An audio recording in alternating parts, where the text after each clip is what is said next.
Hello everyone, welcome to my channel Ayush education. तो last video में हम लोग पढ़े थे बड़े भाई साहब के दूसरा भाग। तो अभी हम लोग तीसरा भाग करेंगे। देखते हैं तीसरा भाग में क्या लिखा है।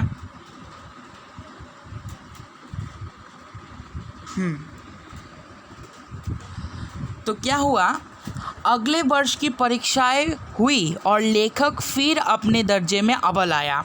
प्रेमचंद जी अव्वल आ गए। बड़े भाई साहब ने दिन रात एक करके पढ़ाई की थी, लेकिन वो फिर फेल हो गए।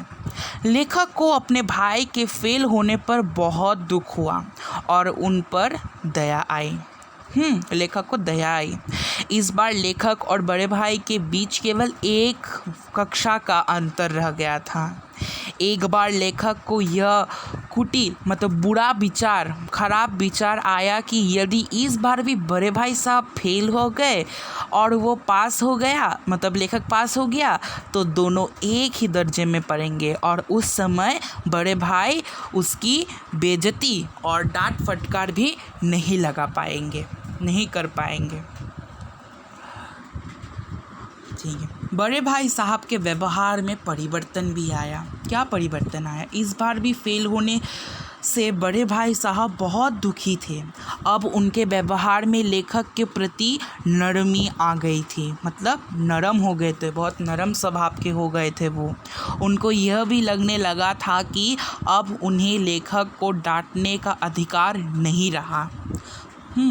इसका फ़ायदा उठाते हुए लेखक ने खेलने में अधिक समय लगाना शुरू कर दिया। लेखक अधिक समय लगाकर खेलना शुरू कर दिया।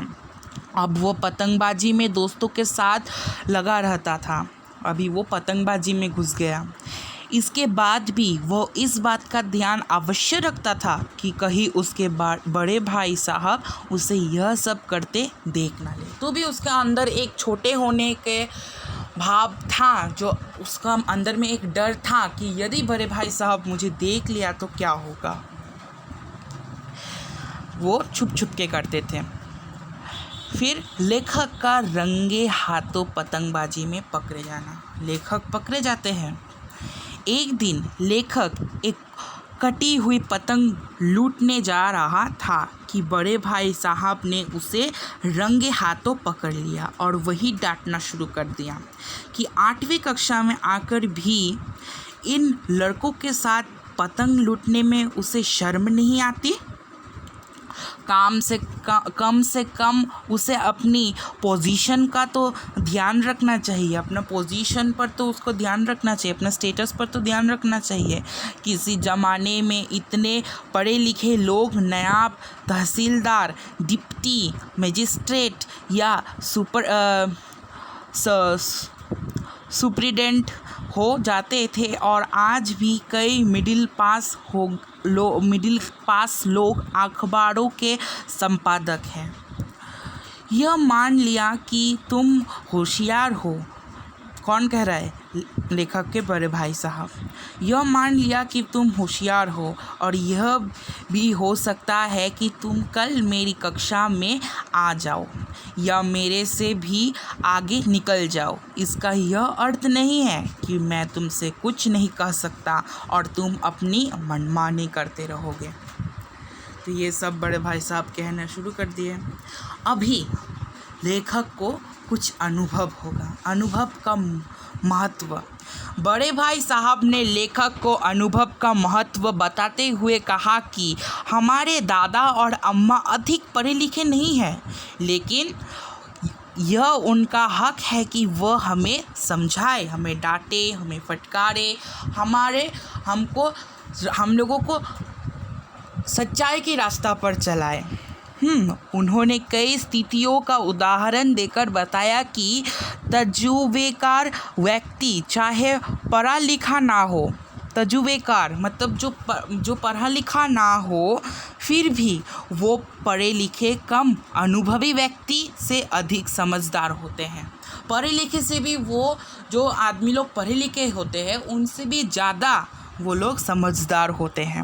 उन्होंने अपने दादाजी, अम्मी जी और अपने हेडमास्टर का उदाहरण देकर लेखक को समझाया कि पढ़ा लिखा होना एक बात है और अनुभवी होना एक अलग बात है। उन्होंने लेखक को समझाते हुए फिर कहा कि घमंड करना अच्छी बात नहीं है। मैं बड़ा और अनुभवी होने के नाते तुम्हें रास्ते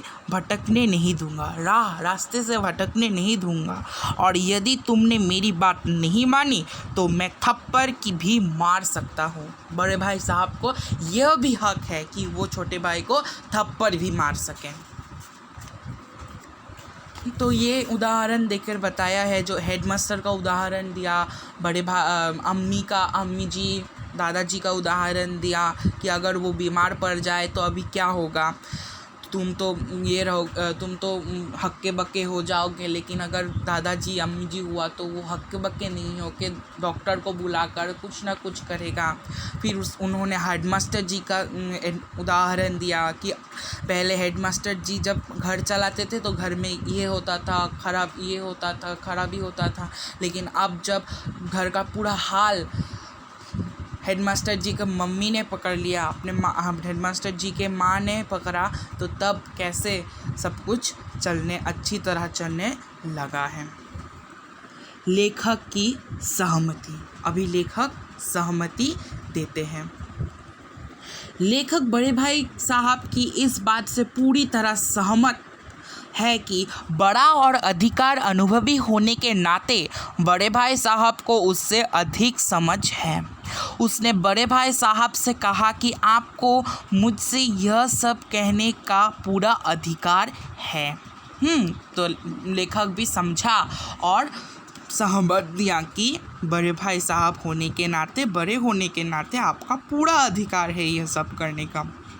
ऐसा सुनते ही बड़े भाई साहब ने लेखक को गले से लगा लिया और बोले कि मैं तुम्हें पतंग उड़ाने को मना नहीं करता, मेरा भी दिल करता है कि मैं पतंग उड़ाऊं, पर यदि मैं ही ऐसा करने लगा तो तुम्हें किस प्रकार समझाऊंगा। तो अगर बड़े भाई साहब भी खराबी का रास्ता में पकड़ ले तो छोटे भाई तो ऑलरेडी उनके पीछे खराब रास्ता में ही आएगा। तो अगर दोनों ही एक साथ चले, अगर बड़े भाई साहब सच्चाई और अच्छाई रास्ता में चले, तो अच्छाई की राह पर चले, तो बड़े भाई साहब के तरह छोटे भाई भी, लेखक भी अच्छाई की रास्ते पर ही चलेगा। उसी समय एक कटी हुई पतंग ऊपर से गुजरी और बड़े भाई साहब ने लपक कर जंप कर उस कटी पतंग पतंग की डोर को पकड़ लिया और हॉस्टल की ओर दौड़े। लेखक भी अपने बड़े भाई के पीछे दौड़ रहा था। ये है बड़े भाई साहब की कहानी। आप लोगों को अगर प्रश्न अभ्यास चाहिए तो मेरे साथ मेरे इंस्टाग्राम लिंक डिस्क्रिप्शन में दिया हुआ है, और नहीं तो आप कमेंट सेक्शन में भी बोल सकते हैं। मैं उधर में आपका पूरा ट्राई करूँगा कि आपके प्रॉब्लम को मैं हल कर सकूँ। तो जो प्रॉब्लम है कमेंट सेक्शन या मैं इंस्टाग्राम में आप मुझे पूछ सकते हैं। धन्यवाद।